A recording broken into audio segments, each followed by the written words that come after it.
A question I'm often asked by people is, how do you get to know the different calls of different birds? This obviously is a great advantage for a birdwatcher to be able to identify calls, because then you'll be able to see the birds that you're potentially looking out for.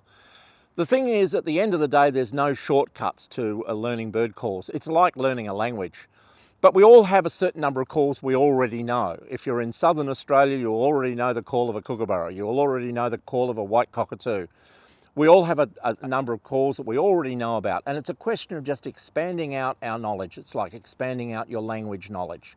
And when you hear a bird that you don't know, you have to, chase it up, and potentially, if you can see the bird, then go and listen to that call on the various sites where you can listen to bird calls, either on Exanto or through the various bird apps where they have calls that you can listen to, and just reinforce that call in your mind so that you're actually learning the bird calls. I know some people who have CDs in their car and they listen to the calls regularly as you travel along, and they learn it like you would learn a language. But it really is about taking the knowledge of the birds that you know and then expanding out to learn new calls.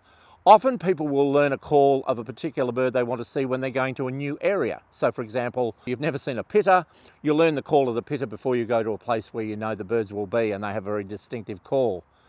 One of the confounding issues though we have with calls is, however, is that different birds will make different numbers of calls. So there'll be alarm calls, there'll be songs, and they'll have different calls. So you have to learn a number of different calls for a bird, and that's in one particular area.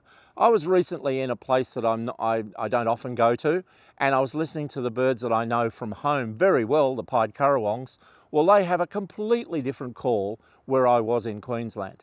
So not only do you have to learn the calls where you are and expand out your knowledge, but you have to be aware that the sounds will be different potentially in other parts of the geographic range of that particular bird. So I'm sorry, there's no shortcuts to this, but there's plenty of apps that have got calls. We don't yet have a sort of a Shazam type device where we can actually identify a call, because of course those systems depend on the music being identical every time it's played, whereas birds have so much variation. There's a lot of research going on to that at the moment, and perhaps in the future we'll have something that will give us more ability to identify calls in the wild automatically using a device. But at the moment, still, it's dependent on us learning the calls and having a language-like ability to identify the calls in our local area, and then expand out to be able to identify the calls that we might hear that are new to us in our home ground or in new areas. So that's my best advice on bird calls.